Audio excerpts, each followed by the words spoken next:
மரணம் நேர்ந்ததா? ஐயோ, யமனும் உன்னை நெருங்க அஞ்சுவானே. உன்னையும் மரணம் தழுவியதே.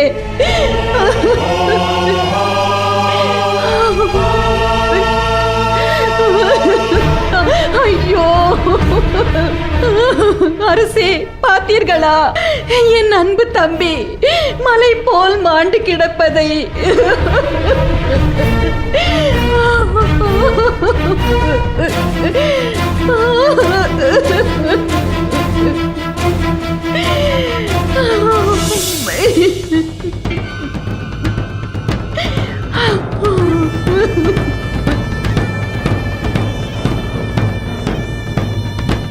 அரசே,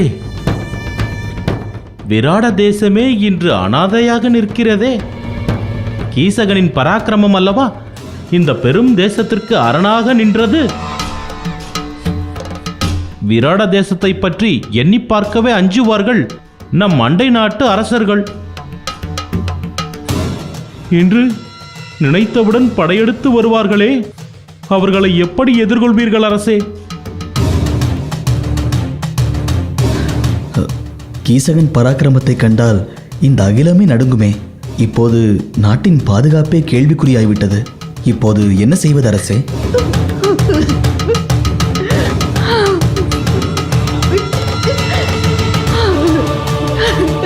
என் தம்பியை கொன்றது யார்? மலை போன்ற இந்த மேனியை மண்ணில் கிடத்தியது யார்? அவனை நெருங்க யாருக்கு துணிவு வந்தது? எப்படி நடந்தது இந்த கொடுமை? ஐயோ தம்பிகளே, ஏன் இப்படி ஒரு அவலம் நமக்கு?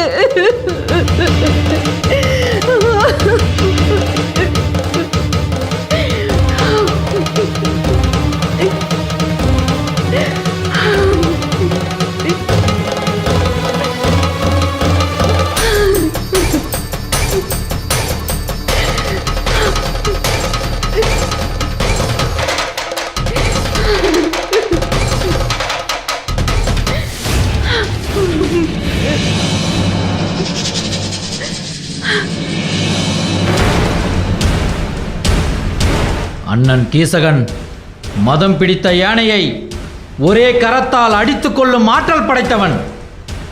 சீறி வரும் வேங்கையை சிதைத்தெறியும் வல்லமை கொண்டவன். மாபெரும் வீரர்களான துரியோதனன் பீமனுக்கு நிகரான ஆற்றல் படைத்தவன். கீசகனை கொல்லும் ஆற்றல் சாதாரண மனிதனுக்கு கிடையவே கிடையாது.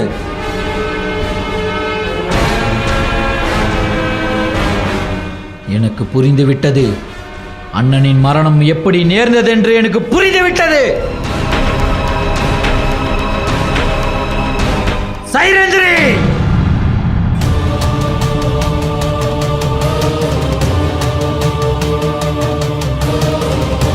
கீசகனை கொன்றது யார் என்று தெரியுமா உனக்கு? அக்கா, விராட தர்பாரில் நடந்ததை மறந்துவிட்டாயா? இந்த சைரேந்திரியை அடைய துடித்தான் அண்ணன் கீசகன். என்னை நெருங்கினால் என்னுடைய கந்தர்வ கணவர்கள் உன்னை கொன்று விடுவார்கள் என்று எச்சரித்தாள் இந்த சைரேந்திரி. ஆக கீசகனின் மரணத்திற்கு இவளே காரணம்.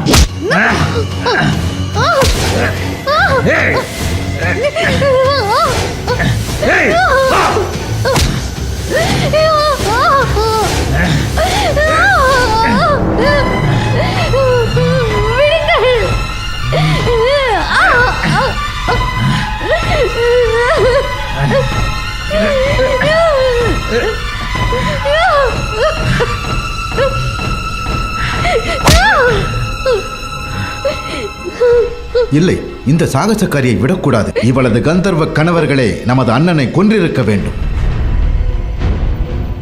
எங்கள் அண்ணன் மரணத்திற்கு காரணமான உன்னை சும்மா விடப் போவதில்லை. சைலேந்திரி, உன் பேரழகுதானே என் அண்ணனின் மரணத்திற்கு காரணம். அண்ணன் கீச்சகனின் சிதையோடு உன்னையும் சேர்த்து எரிப்போம், இது சத்தியம்.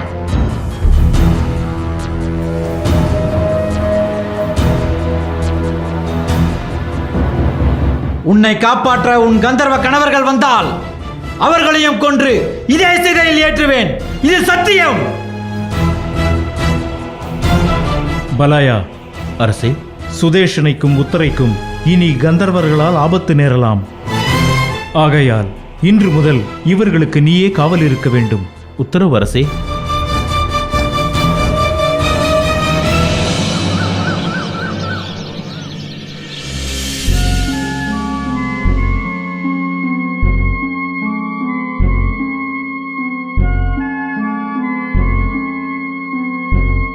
ருக்மணி,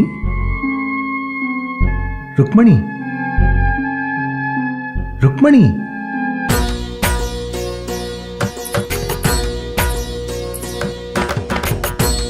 ருக்மணி, ஏன் இத்தனை கோபம்?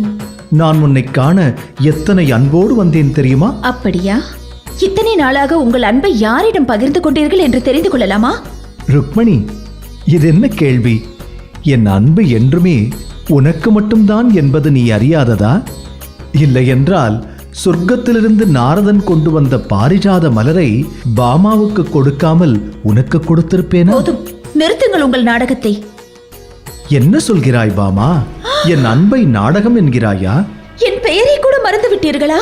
அதனால் தான் வெறும் மலர் எனக்கும் பாரிஜாத விருட்சம் பாமாவிற்கும் என்று பாரபட்சம் பார்த்தீர்களா? இது இது உனக்கு எப்படி தெரியும்? நாரதன் இங்கு வந்தானா?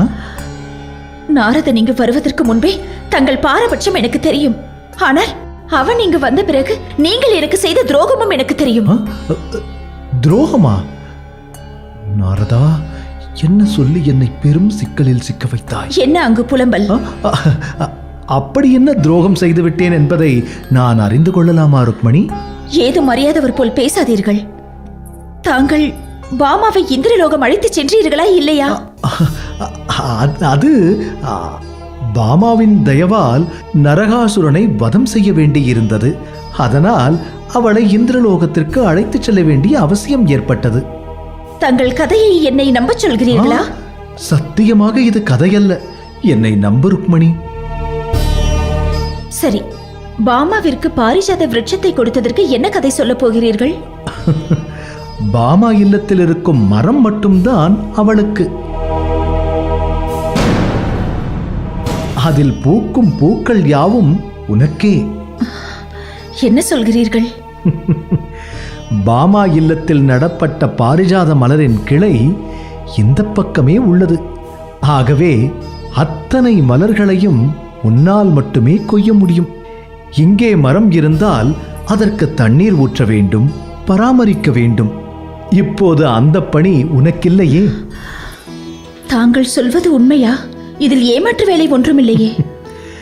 நான் உன்னை ஏமாற்றுவேனா? தங்களை நம்ப முடியவில்லையே. நரகாசுரனோடு போரிட்டு இந்திரனிடம் பாரிஜாத மலரை பரிசாக பெற்றவள் பாமா. இதில் என் தயவு எதுவும் இல்லை. அவளுக்கு சொந்தமான மரத்தை உனக்கு மலர் கொடுக்கும் இடமாக வைத்தது நான் தான். இப்போது சொல், என் அன்பு யார் மீது குவிந்துள்ளது? அப்படி என்றால் தங்கள் அன்பு என் மீது மட்டும்தானா? இதில் உனக்கு என்ன சந்தேகம்? ஆனால் ஒன்று ருக்மணி, இனிமேல் அந்த நாரதன் வந்தால் இல்லத்தில் சேர்க்காதே. அவன் ஏதாவது சொல்லி நம்மை பிரித்தாலும் பிரித்து விடுவான். நீங்கள் சொல்வது சரிதான். அவன் வரட்டும், ஒரு கை பார்த்து விடுகிறேன். ஓ, இப்போது எப்படியோ இவளை சமாளித்து விட்டோம். இந்த விஷயம் பாமாவுக்கு தெரிந்தால் அவள் சும்மா இருக்க மாட்டாளே. யோசிப்போம், எப்படி அவளை சமாளிப்பது என்று. பொய்யா இல்லை இந்த உலகில்.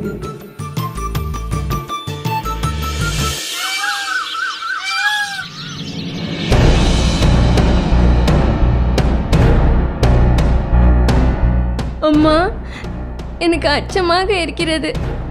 அந்த கந்தர்வர்களால் நமக்கு ஏதேனும் ஆபத்து வந்து விடுமா?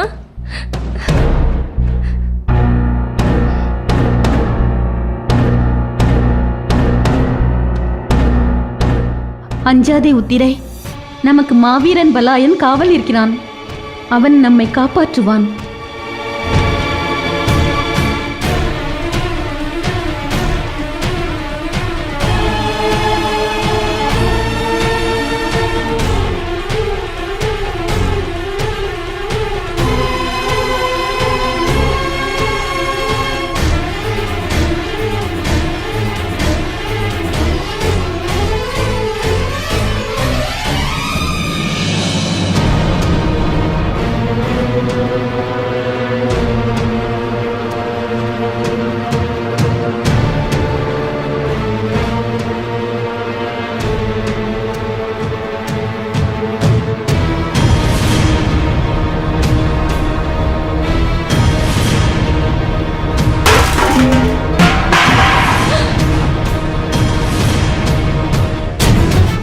அம்மா, அங்கே ஏதோ சத்தம்.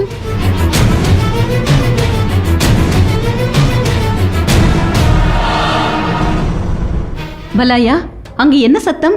ஓ ஓ, மகாராணி, கீசகனை கொன்ற கந்தர்வர்களாக இருக்குமோ என்று எனக்கு சந்தேகமாக இருக்கிறது. நீ உடனே சென்று அங்கு பார். உத்தரவு மகாராணி.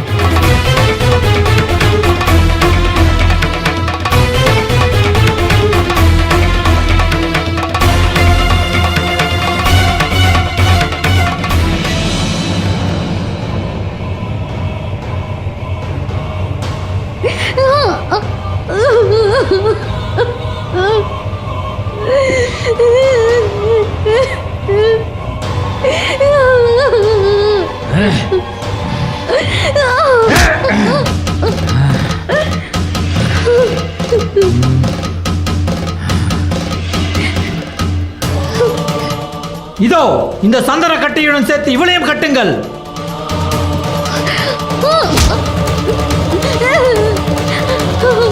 ஐயோ, என்னை விட்டு விடுங்கள். எந்த பாவமும் மரியாதை என்னை ஏன் இப்படி தண்டிக்கிறீர்கள்? ஏது மரியாதவள் போல் நடிக்காதே. எங்கள் அண்ணன் கீசகனின் மரணத்திற்கு நீயேதான் காரணம். ஆகவே நீயும் அவருடன் சேர்ந்து மரணிக்கத்தான் வேண்டும். இழுத்து செல்லுங்கள் இவளை. கணவர்களோடு சிதை ஏறுவதுதான் இந்த மண்ணின் மரபு. அந்த கீசகன் யாரோ எவரோ, நான் எதற்கு அவர் சிதையில் ஏற வேண்டும்? இதை கேட்பார் இங்கு யாருமே இல்லையா? எங்கள் அண்ணன் உன்னை அடைய நினைத்தான். அவன் உயிரோடு இருக்கும்போது அது முடியவில்லை. ஆகவே அண்ணன் கீசகனோடு உன்னையும் அனுப்பி வைத்து அவனுடைய ஆசையை தீர்த்து வைக்கிறோம். அவன் சென்ற இடத்துக்கு நீயும் சென்று விடு. அரசே, கீசகன் உயிரோடு இருந்த போதுதான் இந்த மண்ணின் நீதி மாண்டு போயிருந்தது. அவன் மாண்ட பிறகாவது உயர்காத உங்கள் நீதி? வேண்டாம். பிழைப்பு தேடி நம் அரண்மனையில் அடைக்கலம் புகுந்தவள் அவள். அவளை விட்டுவிடுங்கள். இவளை விடுவதா? அது நடக்காது. என் அண்ணனோட இவளும் எரியத்தான் வேண்டும். கூற்றுவனை அழைக்காதீர்கள். என் கணவர்கள் உங்களை உயிரோடு விட மாட்டார்கள். இதே எச்சரிக்கை தானடி என் அண்ணனுக்கும் விடுத்தாய். உனக்கு என்ன துணிச்சல் இருந்தால் அதே அறைக்குவலை எங்களுக்கும் விடுப்பாய். உன் கணவர்கள் இங்கு வரட்டும். அவர்களை பரலோகம் அனுப்புகிறேன். இழுத்து வாருங்கள் அவளை.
மாமா, பாண்டவர்கள் எங்கேயும் இல்லை என்றால் மாண்டு விட்டார்களா? எனில் சடலங்கள் கிடைத்திருக்க வேண்டுமே. ஒருவேளை காக்கையும் கடுகும் தின்று விட்டனவா? அப்படி தின்றிருந்தாலும் எலும்புகளாவது மிஞ்சிருக்க வேண்டுமே. எப்போதும் இப்படி ஆவேசப்பட்டு கொண்டிருந்தால் எப்படி துரியோதனா? நீ வேண்டுவது யாரோ தெருவில் செல்லும் ஐவர் அல்ல, பாண்டவர்கள், தேவர்களின் புத்திரர்கள். அந்த கயவர்களின் புகழை என்னிடம் பாடாதீர்கள். அவர்களை கண்டு அஞ்சுகிறீர்களா அல்லது உங்களுடைய கூர்மை மிகுந்த அறிவு மங்கிவிட்டதா? மருமகனே, நான் கூற வந்த இளவரசருக்கு வெற்றி உண்டாகட்டும். என்ன விஷயம் அதை சொல். காந்தார அரசர் கூறியபடி இயற்கை வளங்கள் வீராட நாட்டில் செழித்து காணப்பட்டன. அதோடு அந்நாட்டு வீரமிக்க தளபதி கீசகன் வதம் செய்யப்பட்டு விட்டார்.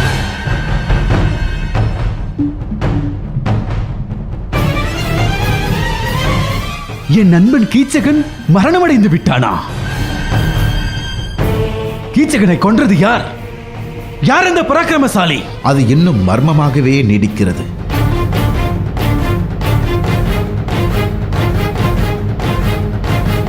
கந்தர்வர்களாக இருக்குமோ என்று சந்தேகப்படுகிறார்கள். கந்தர்வர்களா?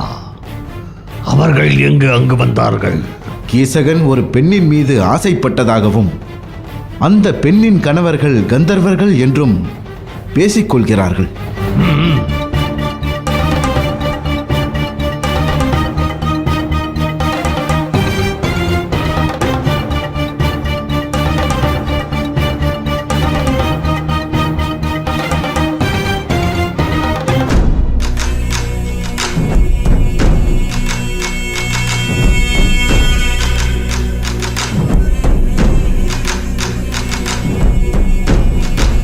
மாமா, என் நண்பன் இறந்த செய்தியை கேட்டு துன்புற்றிருக்கிறேன். அப்படி என்ன ஆழ்ந்த சிந்தனை உங்களுக்கு? பாண்டவர்கள் விராட தேசத்தில் தான் இருக்கிறார்கள் என்பது உறுதியாகிவிட்டது. எப்படி மாமா? கீச்சகனின் ஆற்றலை அறிவீர்களா? கீச்சகனை கொல்லும் வல்லமை இந்த உலகத்தில் 3 பேருக்குத்தான் உண்டு. யார் அந்த 3 பேர் மாமா? ஒருவன் ஜராசந்தன். அவன் ஏற்கனவே பீமனால் வதம் செய்யப்பட்டு விட்டான். ஆகவே அவன் கீச்சகனை கொண்டிருக்க வாய்ப்பில்லை. இன்னொருவன் துரியோதனன், என் மருமகன், என்னோடு இருக்கிறான். 3வது நபர்? அவன் பீமன். நிச்சயம் பீமன் தான் கீச்சகனை வதம் செய்திருக்க வேண்டும்.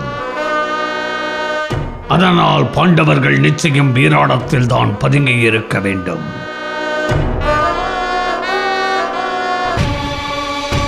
இதை அத்தனை உறுதியாக எப்படி கூறுகிறீர்கள்? பீமன் எதற்காக கீச்சகனை வதம் செய்ய வேண்டும்? அதற்கு ஒரு அழகான காரணம் இருக்கிறது மருமகனே. காரணமா? என்ன அது? திரௌபதி. புரியவில்லையே மாமா. உனக்கு என்னதான் புரிந்தது இது புரிவதற்கு?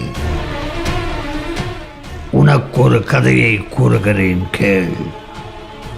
ஒரு ஊரில் ஒரு மாவீரன், அவன் காமுகனும் கூட. அந்த மாவீரனுக்கு அழகிய பெண்களை கண்டால் கொள்ளை ஆசை. அதே ஊருக்கு பேரழகி ஒருத்தி தன் பலம் பொருந்திய கணவனோடு தஞ்சம் புகுந்தாள். அந்த பேரழகி மீது அந்த காமுகனுக்கு ஆசை வந்துவிட்டது. அடைய துடித்தான். அதை அறிந்த அந்த அழகியின் கணவன் கொதித்தான். அவன் உயிரையும் குடித்தான்.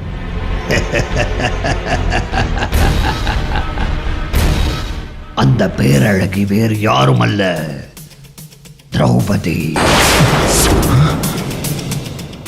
அவளது கணவன் பீமன். பீமனால் கொல்லப்பட்ட அந்த காமுகன் கீச்சகன்.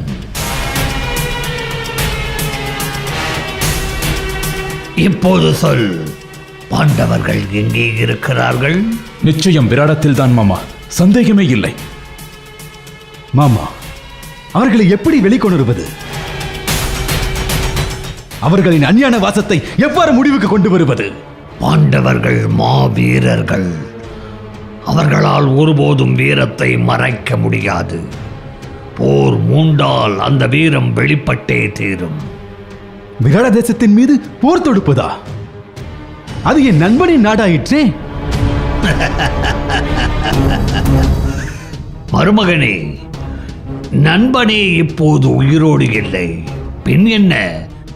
நாம் விராடத்தின் மீது போர் தொடுத்தால் தங்களுக்கு அடைக்கலம் கொடுத்த நாட்டை காப்பாற்ற பாண்டவர்கள் வெளிப்பட்டே தீர்வார்கள். இது நடக்குமா? நடக்கும். நாளையே அரசரிடம் பேசி போருக்கு அனுமதி பெறு. கீச்சகனிடம் தோற்று ஓடிய திரிகர்த்த தேச மன்னன் சுகர்மாவுக்கு உடனே அழைப்பு விடு.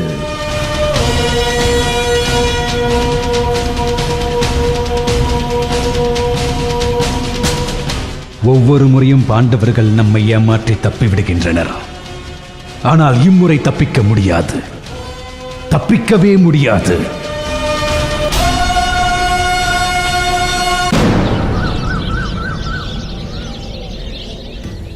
அம்மா, எனக்கு மிகவும் பயமாக இருக்கிறதம்மா. பயப்படாதே, ஒன்றும் நடக்காது. நான் இருக்கிறேன் அல்லவா?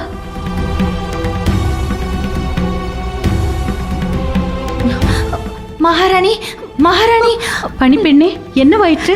தங்கள் தம்பிகளான உபகீச்சவர்கள் 100 பேரையும் அந்த கந்தர்வன் கொன்று விட்டார். ஐயோ! ஐயோ! அம்மா, என்ன ஆயிற்று அம்மா? மகாராணி, ஐயோ அம்மா!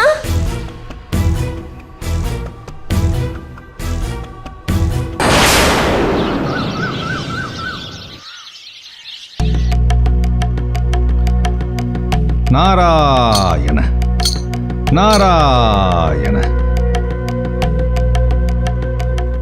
வந்து விட்டாயா நாரதா? தாயே, தாங்கள் அவசரம் என்று அழைத்த பிறகும் என்னால் வராமல் இருக்க முடியுமா? நாராயண நாராயண. தாயே, தாங்கள் என்னை அழைத்ததன் நோக்கம் என்னவோ? பிரச்சனையை தொடங்கி வைத்துவிட்டு நீ உன் வழியில் சென்று விட்டாய். நான் அல்லவோ படாத பாடுபடுகிறேன். ஆகவே நீயே தீர்வை சொல். என்ன பிரச்சனை, என்ன தீர்வு? நான் நாளொன்றுக்கு 1000 பிரச்சனைகளை உருவாக்குகிறேன். இதில் தாங்கள் எந்த பிரச்சனையை பற்றி கூறுகிறீர்கள் என்று எனக்கு விளங்கவில்லையே. ஸ்ரீ கிருஷ்ணருக்கு என் மீது அதிக பிரியம் உண்டா, இல்லை ருக்மணி மீதா? நாராயண நாராயண.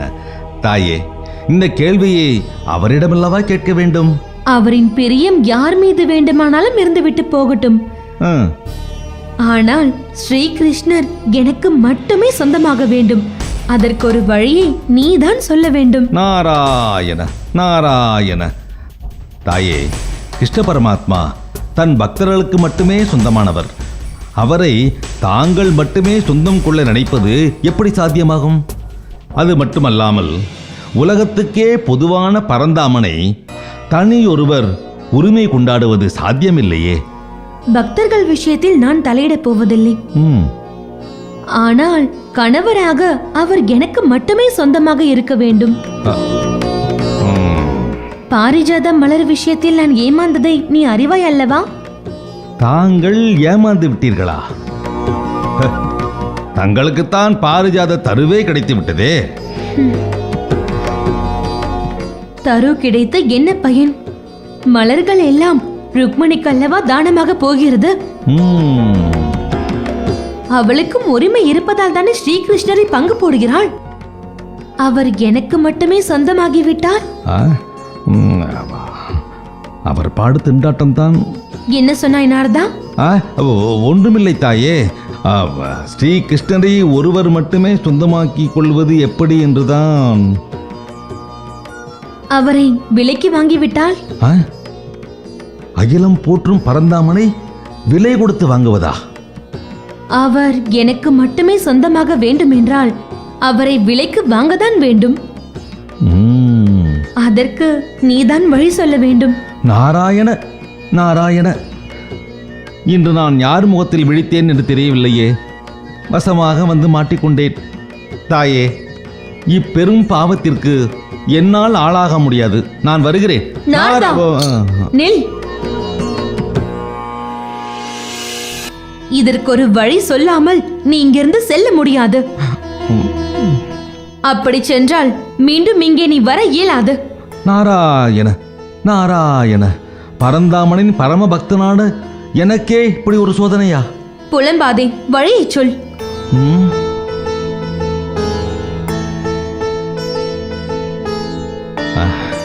தாயே, தாங்கள் சாதுரியமாக ஸ்ரீ கிருஷ்ணரிடம் ஒரு வரத்தை கேட்டு பெறுங்கள். பிறகு நான் கிருஷ்ணரை தங்களுக்கு சொந்தமாக்கி விடுகிறேன். அப்படி என்ன வரம் அது? தாயே, தங்கள் கணவரை நாரதனான எனக்கு தானமாக கொடுக்க வேண்டும் என்ற வரத்தை கேட்டு பெறுங்கள். நாரதா, நான் ஸ்ரீகிருஷ்ணரை எனக்கு சொந்தமாக்கும் வழியை கேட்டேன், உனக்கல்ல. தாயே, பொறுமை பொறுமை. ஸ்ரீ கிருஷ்ணரை தங்களுக்கு சொந்தமாக்கவே இந்த ஏற்பாடு. எப்படி? முதலில் அவரை எனக்கு தானமாக கொடுத்து விடுங்கள். பிறகு என்னிடமிருந்து அவரை அற்ப சொற்ப விலைக்கு தாங்களே வாங்கி விடுங்கள்.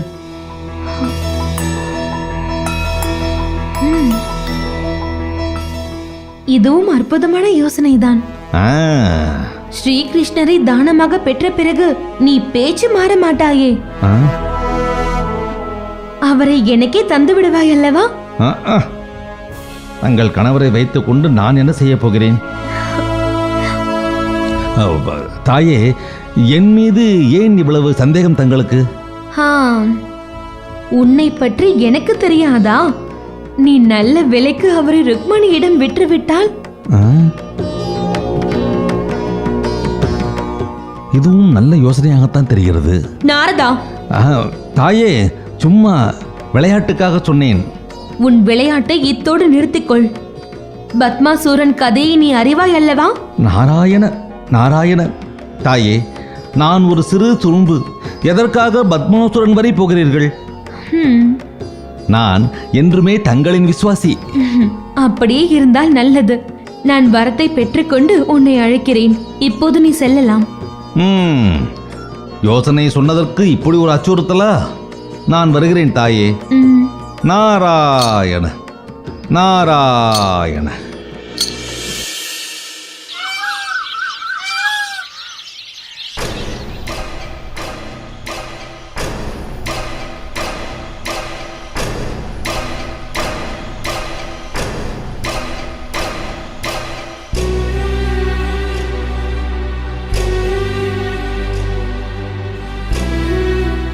மகாராணி, நான் தங்களுக்கு இன்னும் எத்தனை சிகை அலங்காரம் செய்ய வேண்டும்? வேண்டாம் அம்மா, இருக்கும் அலங்காரமே போதுமானது. நீ சென்று ஓய்வெடுத்துக்கொள். சைரந்திரி, இந்த வேலைகளை நீ செய்ய வேண்டியதில்லை. நீ மிகவும் களைப்பாக இருப்பாய். நாளை பார்த்துக் கொள்ளலாம். இல்லை மகாராணி, நான் மாற்றி விடுகிறேன். சைரந்திரி, வேண்டாம். உன் கரங்கள் வலிக்கப் போகிறது. நீ எந்த வேலையும் செய்ய வேண்டாம்.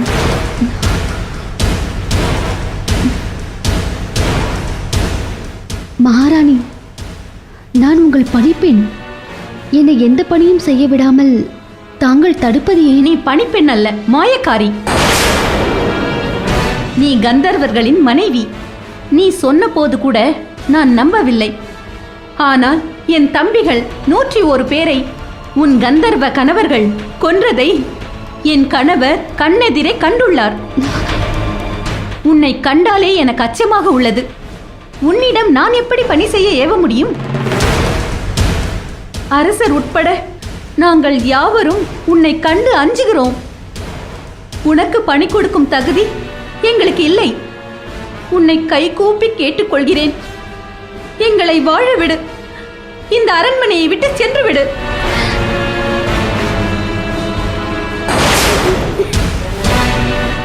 மகாராணி, அப்படி கூறாதீர்கள். எனக்கு தாங்கள் தான் அடைக்கலம் தந்த தெய்வம். தாங்கள் என்னை கண்டு அஞ்சலாமா? உன்னை கண்டு அஞ்சும் நிலையாகிவிட்டதே. இனி உன்னிடம் நான் எப்படி பணி செய்ய சொல்வேன்? நீ இங்கிருந்து சென்று விடு. அதுதான் நம் இருவருக்கும் நல்லது. மகாராணி, அப்படி கூறாதீர்கள். ஆதரவற்ற அபலை நான்.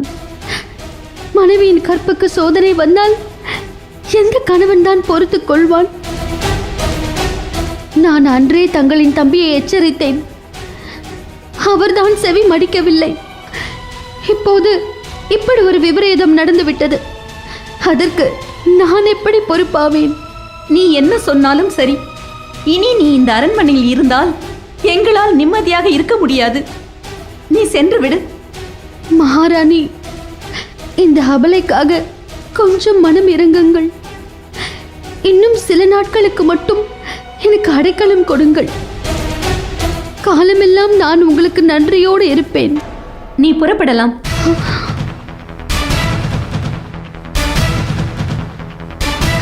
நான் என் கந்தர்வ கணவர்களை அழைப்பது தவிர வேறு வழி இல்லை. அவர்களை அழைக்கிறேன். அவர்களோடு எங்கேயாவது பரதேசம் செல்ல வேண்டியதுதான். வேண்டாம், நீ உன் கந்தர்வ கணவர்களை அழைக்க வேண்டாம். நீ விரும்பும் வரை இங்கேயே தங்கிக் கொள்ளலாம்.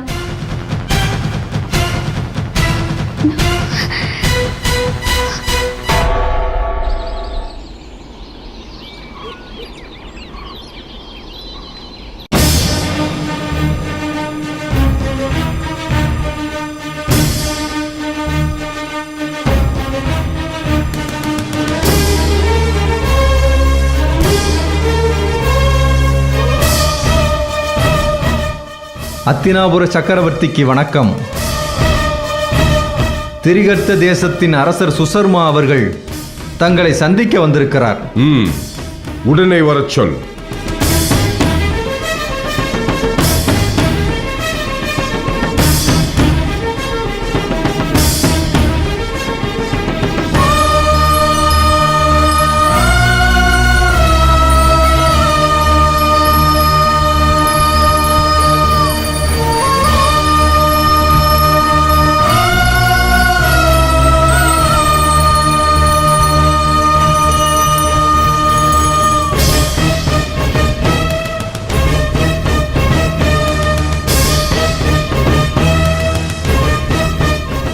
மாமன்னருக்கு வணக்கம்.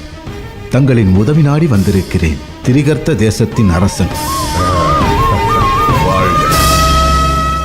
தாங்கள் வேண்டிய உதவியாது? விராட தேசத்து தளபதி கீசகன் என்னை போரில் தோற்கடித்தான். அவன் இருக்கும் வரை விராடத்தை நெருங்க முடியாது என்பதால் காத்திருந்தேன். தற்போது கீசகன் மாண்டு விட்டான். ஆகவே விராடத்தின் மீது திரிகர்த்த தேசம் போர் தொடுக்க ஆயத்தமாகி வருகிறது. விராடத்தின் மீது போர் தொடுக்க தங்களின் ஒத்துழைப்பை கோருகிறேன். அத்தினாபுர சாம்ராஜ்யம் பெரும் குழப்பத்தையும் சஞ்சலத்தையும் சந்தித்திருக்கும் காலம் இது. இவ்வேளையில் நாங்கள் போர்க்களம் புகுவது உசிதமாகாது. தங்களுக்கு உதவ இயலாது. தந்தையே, வீரத்திற்கு பெயர் பெற்றது நம் அத்தினாபுர சாம்ராஜ்யம். நம்மிடம் உதவி கேட்டு வந்திருக்கிறார் ஒரு மன்னன். அவருக்கு நாம் உதவத்தான் வேண்டும். துரியோதனா, சற்று பொறுமையாக இரு. நான் தனி ஒருவனாக இப்போது முடிவெடுக்க இயலாது.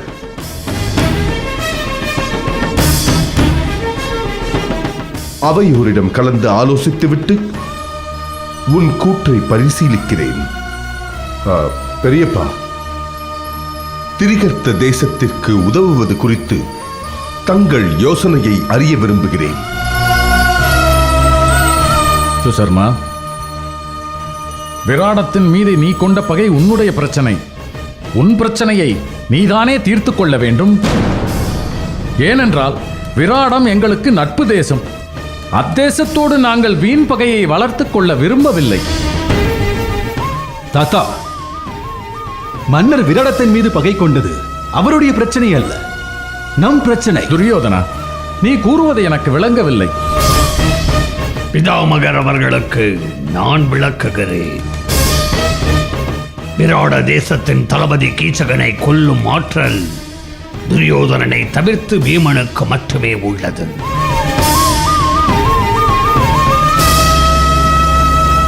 துரியோதனன் நிச்சயமாக கீச்சகனை கொல்லவில்லை.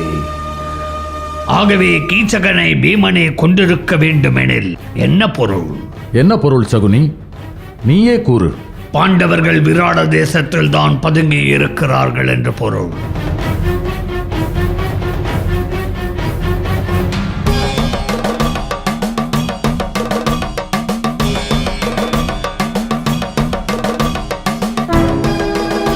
விராடத்தில் பதுங்கியுள்ள கயவர்களை நாம் கண்டறிய வேண்டும் என்றால் நாம் விராடத்தின் மீது போர் தொடுக்கத்தான் வேண்டும். அரசே, இது அநீதி. தொடர்பற்ற 2 விவகாரங்களை ஒன்றாக்க என்ன அவசியம் நேர்ந்தது? பாண்டவர்களை அஞ்ஞானவாசத்தில் அடையாளம் கண்டுபிடிப்பதுதான் அத்தினாபுரத்திற்கு பெருமை. அப்போதுதான் இந்திரபிரஸ்தத்தை நம் தேசத்தோடு இணைக்க முடியும். துஷ்டனே, அத்தினாபுரமும் இந்திரபிரஸ்தமும் நமக்கு 2 கண்களை போன்றது. அதை துண்டாட விரும்பாதே.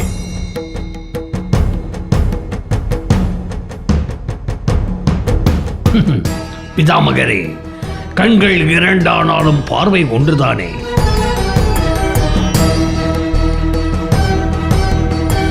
நான் தங்கள் கூற்றை மறுக்கவில்லை.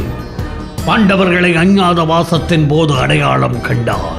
இந்திரபிரஸ்தம் எப்போதும் அத்தினாபுரத்தை விட்டு இணை பிரியாமல் இருக்கும் என்பதை தங்களுக்கு நான் தாழ்மையுடன் நினைவுபடுத்த விரும்புகிறேன். பாண்டவர்களை அடையாளம் காண எத்தனையோ வழிகள் இருக்கின்றன. அக்கறை உள்ளவர்கள் விராடம் சென்று தேடலாமே. நாங்கள் வீரத்தின் வழியில்தான் பாண்டவர்களை தேடி கண்டடைய விரும்புகிறோம். ஆகவே விராடத்தின் மீது போர் தொடுக்கத்தான் வேண்டும்.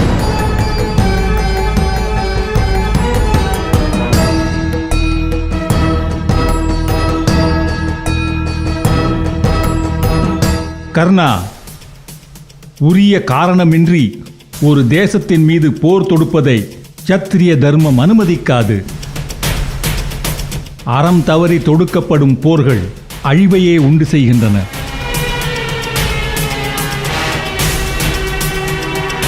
மாமன்னர் திருதராஷ்டிரர் அவர்களே, அத்தினாபுரத்தின் அழிவைத்தான் தாங்கள் விரும்புகிறீர்களா? விராட தேசமும் ராஜ்யமாதா சத்தியவதியின் மச்சிய தேசம். ஆகவே அந்நாட்டின் மீது போர் தொடுப்பது முறையல்ல.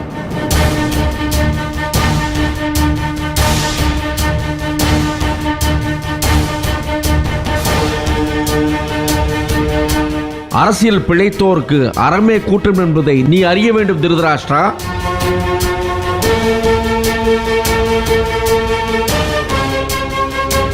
நிறுத்துங்கள்.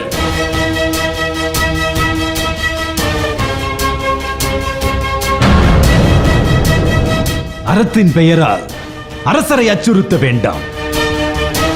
இங்கே கூடியிருக்கும் யாவரின் நோக்கமும் பாண்டவர்களை காப்பது மட்டுமே. அப்படி அல்ல துரியோதனா. நாங்கள் என்னை பேச விடுங்கள் தாத்தா.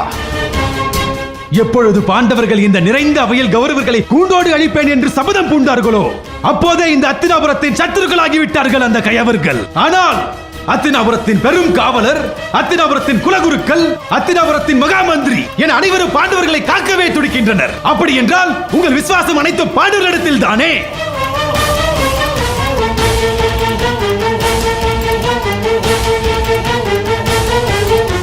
அப்படியானால் மகாமந்திரி விதுரர் அரசர் திருதராஷ்டிரரின் நிழல் என்பது பொய். துரோணாச்சாரியாரும் கிருபாச்சாரியாரும் அத்தினாபுர சாம்ராஜ்யத்தின் குலக்குருக்கள் என்பதும் பொய்.